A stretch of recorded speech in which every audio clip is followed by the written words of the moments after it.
예, 노동환경건강연구소 이은근입니다. 이 자료를 정리를 하면서 참 어렵다라는 생각을 좀 했어요. 어렵다라고 하는 것과, 아니다라고 하는 거는 전혀 다르죠. 네. 다른 말로 표현하면 잘 모르겠다라고 할 수도 있는 거고요. 잘 모르겠다라고 해서 이게, 또 아니다라고 할 수도 없는 거고. 제 말 자체가 어렵죠. 지금. 그죠? 그래서 어쨌든 저는 두 가지 질문을 좀 던져보고 싶습니다. 누구나 다 인정할 수 있는 가장 객관화된 결론이 뭐가 있을까라고 하는 거를, 정리를 해보고, 그리고 그것에 대해서 우리가 통상적으로 알고 있는 것과 추측해서 알고 있는 것들을 좀 비교해서 좀 설명을 좀 드리고 싶고요.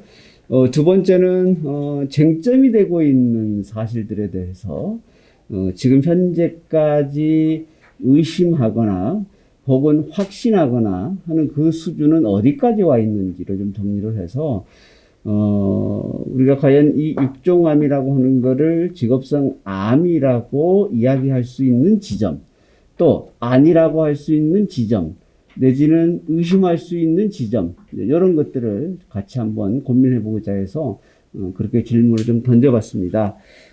자료집에는 지금 40쪽에 나와 있고요. 그래서 제가 첫 번째 던진 질문은 이 과학적 사실에 근거했을 때 이런 객관적 사실에 대한 질문을 좀 던져보고 싶습니다. 뭐 앞에서 우리 이 고소장님이 어느 정도 답을 이미 주셨기 때문에 그렇게 어려운 문제는 아닌 것 같습니다. 첫 번째 질문이 그겁니다. 과연 요 3D 프린팅을 할 때 과연 발암물질이라고 하는 거가 공기 중으로 나오느냐라고 하는 겁니다. 뭐 이거는 여기 지금 나와 계시는 분 누구나 다 답을 하실 것 같아요. 그죠? 예. 다양한 발암물질이 나오죠. 이거는 어느 누구도 부인할 수 없는 객관적 사실입니다. 그 표에 제가 정리를 해놨듯이 이러한 다양한 발암물질이 나오는 거고요. 그리고 그것에 대한 건강 영향도 여러 가지가 지금 이야기되고 있습니다. 다만 맨 밑에 제가 퀘스천 마크를 달아놨듯이 폐암을 제외한 나머지 기타 암에 대해서는 어떻게 할 거냐라고 하는 거는 답하기 굉장히 어려운 부분입니다. 그래서 굉장히 지금 현재까지로 보면 굉장히 제한적인 연구 결과라고 이야기할 수가 있고요. 그 다음에 슬라이드 번호가 4번으로 되어 있는데요. 자, 발암물질이 나온다고 하면 거기에서 나오는 공기 중으로 노출되는 발암물질의 농도가 위험한 수준이냐 라고 하는 것을 좀 정리를 해보겠습니다. 위험한 수준이냐. 이것도 확실하게 답을 줄 수가 있습니다. 초미립자라고 하면, 우리가 영어를 UFP라고 이야기를 하죠. 이건 아까 나노입자 설명을 했죠. 그와 똑같은 의미라고 보시면 됩니다. 초미립자 측면에서 보면 굉장히 위험한 수준이다. 다시 정리를 해보면, 질문 1에서 이야기했듯이 발암물질이 나온다. 두 번째, 그 발암물질의 노출 농도 수준은 굉장히 위험한 수준이다. 네, 여기까지 지금 도달을 했어요. 그림에 보면, 이게 이제 컬러면 조금 쉽게 볼 수가 있는데, 폐의 맨 말단까지, 침투해서 각 장기로 퍼질 수 있는 입자 사이즈가 어떤 거냐? 그게 바로, 초미립자, 파티클입니다. 나노 입자라고 주로 말을 했죠. 물론 초미립자가 아닌, 우리가 이야기하는 초미세먼지 정도의 수준. 그러니까 입자 사이즈가 한 2.5 마이크로미터 미만인 초미세먼지도 폐의 말단 부분까지 들어갑니다. 그러면 폐의 말단 부분까지 들어가게 되면 어떤 위험성이 있냐?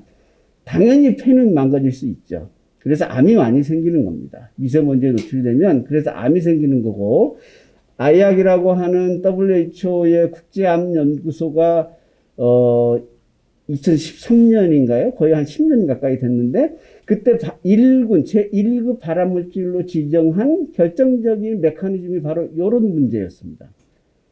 그러니까 폐의 깊숙한 말단 주제까지 들어가서 폐에 치명적인 영향을 미친다. 그래서 암이 생긴다라고 하는 메커니즘을 그때 밝혀낸 거죠. 그래서 그런 측면에서 본다고 그러면 말단 부위까지 들어가서 장기를 통해서 온몸으로 유해 물질들이 퍼지게 되면 도대체 이게 어떤 암을 일으킬 수 있을까? 이건 굉장히 속단하기 어려운 문제예요, 사실은. 이건 굉장히 정말로 의학적으로 깊이 있게 들어갈 부분인데 제가 잘 모르겠어요. 어떤 암을 일으킬 수 있는지.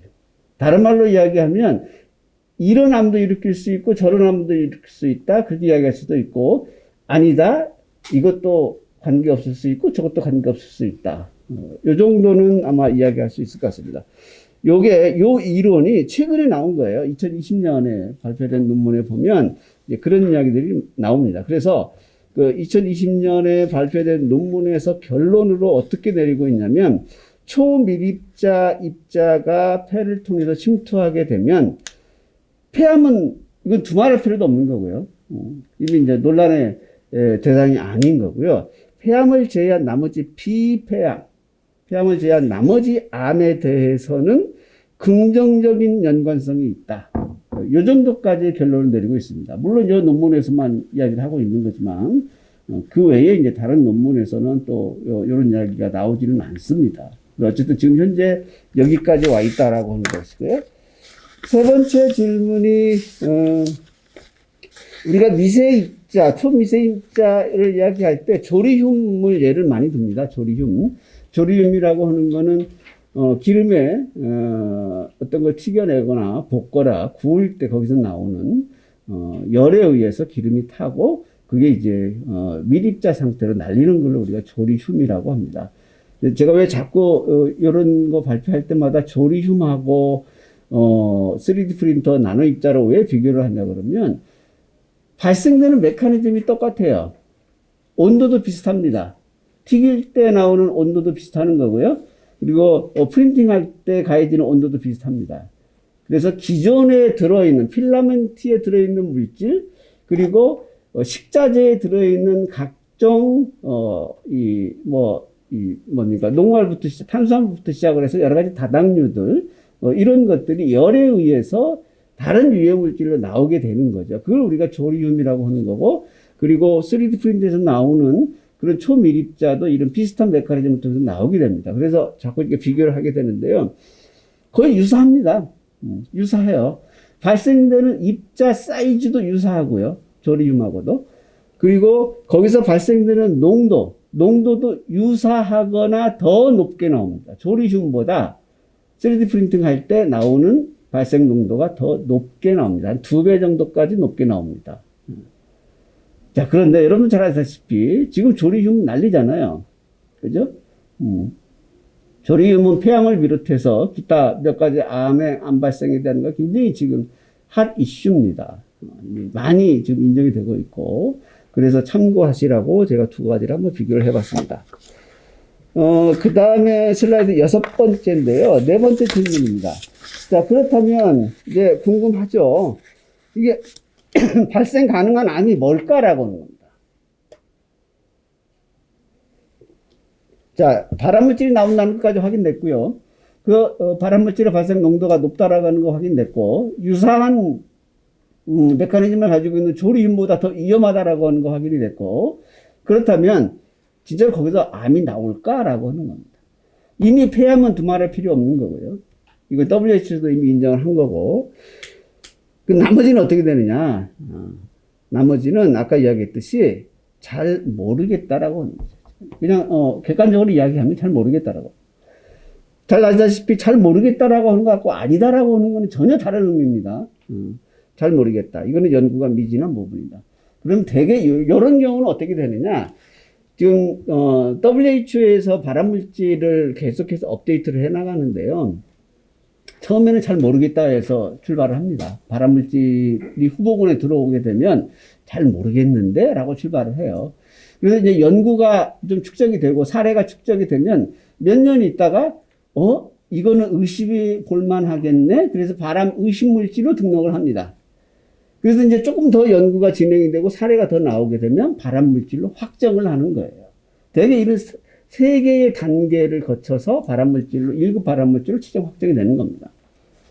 제가 볼 때 지금 이 3D 프린터에서 나오는 초미세먼지, 그리고 3D 프린터에서 나오는 밀입자 먼지는 바로 첫 번째 단계 정도이지 않을까. 그럼 어느 누구도 부인할 수 없는 겁니다. 나중에 이거 발암물질로 될 가능성이 있다, 없다, 결론 낼 수 없지만, 대개의 과정을 보면, 나중에 결국은 발암물질로 지정되는 경우가 많더라. 이렇게 정도 이야기할 수 있습니다.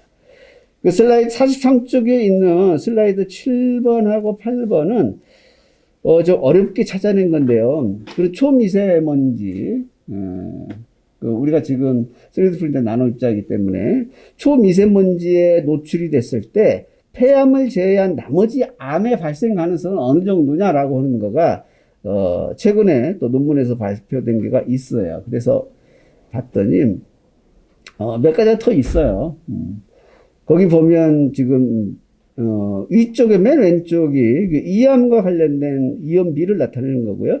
참고로 그 이염비가 이렇게 가로로 이렇게 선이 그어져 있잖아요. 그게 2를 초과하게 되면 위험성이 높다라고 보시면 됩니다. 통계적으로 위험성이 높다라고 보시면 되는 거고요. 그래서 이암도 초미세먼지와 관계가 있다. 이런 연구들이 있는 거고요. 그 다음에 오른쪽에 있는 거는 뭐 그렇게 사례가 많지 않아서 그런지 그렇게 뚜렷하게 보이지는 않지만 대장이나 직장암 쪽에 있는 계열들을 이야기를 하는 겁니다. 이것도 의심해 볼 만하다라고 하는 거고요. 그리고 맨 밑에 있는 오른쪽은 보면 이거는 유방암이죠, 유방암. 그래서 사실은 저도 지금 조리흉의 급식 노동자들한테 유방암 사례가 많이 나오고 있는데 이것도 상당히 의심할 만한 케이스다. 이렇게 볼 수가 있는 거거든요. 슬라이드 8번에 보면 방광암도 좀 있고요. 그 다음에 기타암이 있습니다. 오른쪽에 보면 기타암에 굉장히 다양한 것들이 있죠. 주로 소화기 계통의 암들이 상당 부분을 차지하고 있고요. 그리고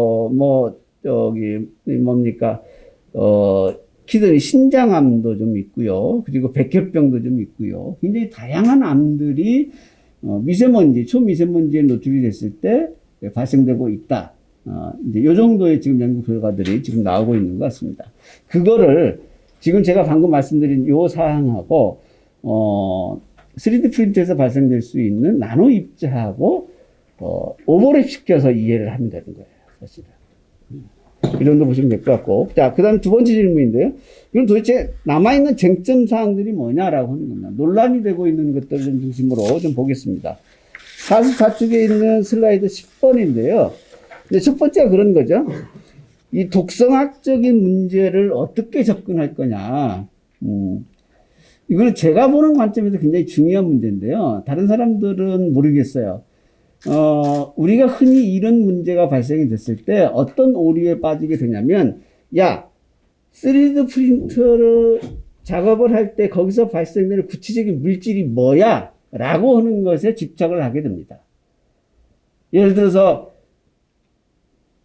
혈액암을 일으킬 수 있는 벤젠이 나와? 벤젠에 초점을 맞추게 되죠. 또, 포르말데히드가 얼마나 돼? 여기에 초점을 맞추게 됩니다. 또, 지금 그 스틸렌 물질이 꽤 나오고 있죠. 그게 농도가 얼마나 돼? 여기에 초점을 맞추게 됩니다. 저는 이건 아니다라고 판단을 합니다. 저는 여기에 초점을 맞출 게 아니라 입자상 물질, 특히 초밀입자라고 하는 제가 앞에서 계속 설명을 해왔던 요 입자상 물질에 접근을 해야 아까 제가 이야기했던 폐암을 비롯한 다양한 암의 문제가 해석이 되는 겁니다. 사실은. 그거는 조리흉도 마찬가지예요. 그래서 쟁점은 되고 있지만 구체적인 물질이 문제냐 아니면 그 안에 있는 먼지라고 하는 거가 문제가 되느냐라고 하는 것으로 봤을 때 저는 후자가 중심이 되어야 되겠다라고 판단합니다. 그것의 근거는 그렇습니다. 왜 초미세 입자가 폐암을 일으키는데 만약에 그 안에 먼지 안에 여러 가지 중금속이나 화학물질이 들어있을 때는 어떻게 되느냐? 이거는 독성이 우리가 소위 말하는 상승작용을 일으키게 되는 겁니다. 그냥 먼지에만 노출되는 것과 그 안에 있는 물질에 고유한 어떤 특정 물질에만 노출이 되는 것과 이것이 같이 섞어서 노출되는 것은 엄청난 차이가 나는 거예요. 왜 엄청난 차이가 나느냐? 자, 3D 프린터 안에 포르말데하이드가 조금 나올 수 있죠. 스타이라고 하는 물질이 나올 수 있죠. 자, 그런데 얘는 농도가 낮아요. 자, 얘가 호흡기를 통해서 들어간들 그렇게 크게 영향을 미치지는 않아요. 근데 초미세 입자에 달라붙어가지고 폐 속으로 들어가면 어떻게 됩니까? 폐 깊숙이 들어가는 거죠. 폐포, 맨 말단 부위까지 들어가서 다른 장기에 영향을 미친다는 거예요. 그러니까 이거는 메커니즘 자체가 다르기 때문에 독성에 굉장한 차이가 있는 겁니다. 그래서 뭘 우리가 초점을 맞춰서 봐야 되느냐? 저는 미세 입자에 초점을 맞춰서 봐야 된다라고 판단을 합니다. 그 다음에 두 번째 쟁점에 대한 질문인데요. 두 번째는 뭐 이게 어떻게 보면 오늘의 주제일 수도 있는데요. 지금 현재 시점에서는 우리가 과학적 근거를 제시하기가 굉장히 어렵습니다. 그렇다면 과학적 근거가 없다고 하면 암 발생과의 관련을 우리가 어떻게 설명할 거냐라고 하는 겁니다. 저는 이게 단순히 어떤 우리가 논문을 쓰면서 진짜로 암과 관련이 있느냐라고 본다 그러면 관련이 없다라고 저도 결론을 내릴 수는 있을 것 같아요. 그러나 우리는 이거는 뭘 이야기하는 거냐? 직업병을 이야기하는 겁니다. 직업병이라고 하는 거를 우리가 심의하고 또 어떤 보상을 할 때 직업병에 대해서는 과학적 근거가 완벽하게 뒷받침될 때만 인정하는 거냐? 그렇지 않습니다. 이거는 사회적 책임이 있는 거예요. 직업병이라고 하는 거는. 그래서 과학적 근거가 현재까지 없다고 했을 때 어떻게 할 거냐? 이거는 우리가 굉장히 앞으로도 쟁점이 될 수가 있고, 다만 최근에 와서는 굉장히 긍정적으로 확대해서 해석하고 있다라고 하는 겁니다.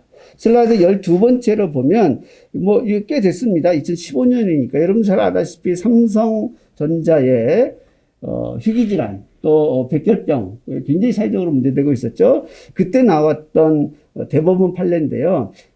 다발성 경화증입니다. 다발성 경화증. 아무런 근거가 없어요. 다발성 경화증이 반도체 업체에서 일하다가 발생됐다라고 하는 결정적인 물질이 뭐냐? 잘 몰라요. 근데 인정이 됐어요. 대법원에서 최종 판례를 통해서 인정이 됐어요. 인정된 이유는 크게 이제 세 가지인데요. 하나는 그런 겁니다. 현재까지 의학적으로 혹은 과학적으로 근거가 없다고 했을 때 그 인과관계의 명확성을 우리가 어떻게 봐야 되느냐? 이거는 관계가 없다라고 부정해서는 안 된다라고 하는 거가 첫 번째 이유인 거고요. 자, 두 번째는 특정한 직업군에서 유독 환자가 많이 나왔다라고 하면 이거 역시 과학적 인과관계가 없다고 하더라도 우리가 간접 사실로 우리가 고려해야 된다라고 하는 거가 두 번째 인정의 사유가 되는 거고요. 세 번째는 물질을 복합적으로 노출이 됐을 때, 아까 제가 두 가지 설명을 했죠. 발암물질에 각각의 물질들이 들어있다. 그리고 그 안에 입자는 초미세 입자다. 이런 겁니다. 복합적으로 노출됐을 때는 우리가 어떻게 할 거냐. 이거는 누적적으로 작용할 가능성을 간과해서는 안 된다. 이 세 가지 이유에 의해서 희귀질환이 과학적 근거는 없지만 직업병으로 인정을 받은 겁니다. 저는 이거는 굉장히 중요한 관점이다라고 봅니다. 자, 그 다음에 마지막으로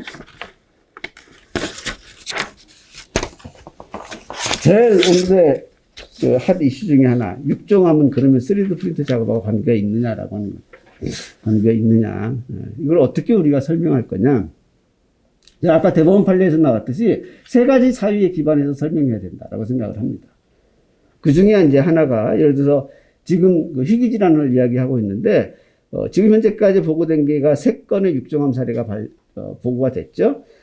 이거를 국내에 현재까지 발표된 발생률하고 비교해서 보면 이 정도면 10만 명 정도의 집단에서 발생할 확률입니다.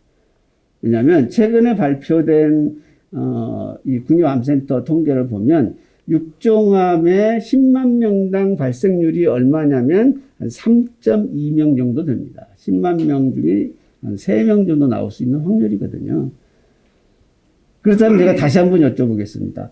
우리 지금 특성화보에서 3명의 육종암 환자가 나왔는데 그 선생님들이 전국에 10만 명 정도 되나요? 아니죠. 그죠? 그러니까 이거는 희귀질환이 맞다. 그리고 이 특성화고등학교 선생님 중에 3명이 나왔다고 하는 것은 발생률이 대단히 높다라고 보는 겁니다. 참고로 보면 슬라이드 14번째 보면 제가 밑에 표를 만들어 놨는데 이게 2018년도에 발표된 우리나라의 암의 몇 가지의 발생률을 이야기하는 건데요. 폐암의 발생률이 인구 10만 명당 한 50명, 60명 정도 됩니다. 육정암은 한 3명 정도가 되는 거예요. 10만 명당. 이 정도 놓고 본다 그러면 이건 희귀질환이 맞다. 라고 보는 거고요. 근데 만약에 이게 모르겠어요. 제가 정확히 통계를 제가 찾아보지를 못했는데 3D 프린터 강사가 한 1000명 정도 된다 라고 본다 그러면 폐암의 발생률에 육박을 합니다. 한 60명 정도 되는 거예요. 10만 명당 60명 정도 되는 거예요. 그러니까 지금 10만 명당 3.2명이니까 우리나라 평균이. 근데 유독 3D 프린터 강사에서 3명이 나왔다. 예를 들어서 이제 1000명 중에서. 그렇다면 발생률이 10만 명당 60명 정도가 되는 거예요. 이거 엄청나게 높은 겁니다. 한 20배 정도 높은 거예요. 그래서 통계적으로 설명하기 굉장히 어렵다라고 보는 겁니다. 자, 다 됐는데요. 정리를 해보면, 객관적으로 우리가 인정할 수 있는 거는 인정하자라고 하는 거고요. 발암물질이 있다, 농도가 높다, 그리고 위험하다라고 하는 거 인정하고, 우리가 쟁점이 될 만한 것을 해석할 때, 과학적 근거가 없다라고 해서 관계가 없다라고 보지 말고, 이거는 지금은 잘 모르겠다 정도의 수준이다. 잘 모르겠다라고 할 정도의 단계에서 우리가 직업병을 판정할 때 어떻게 판정하느냐? 대법원 판례에 이미 나와 있다. 3가지 방향성을 제가 이야기를 했죠. 그것에 근거해서 육정암이라고 하는 것을 판단해야 된다. 이게 저의 결론입니다. 이상입니다.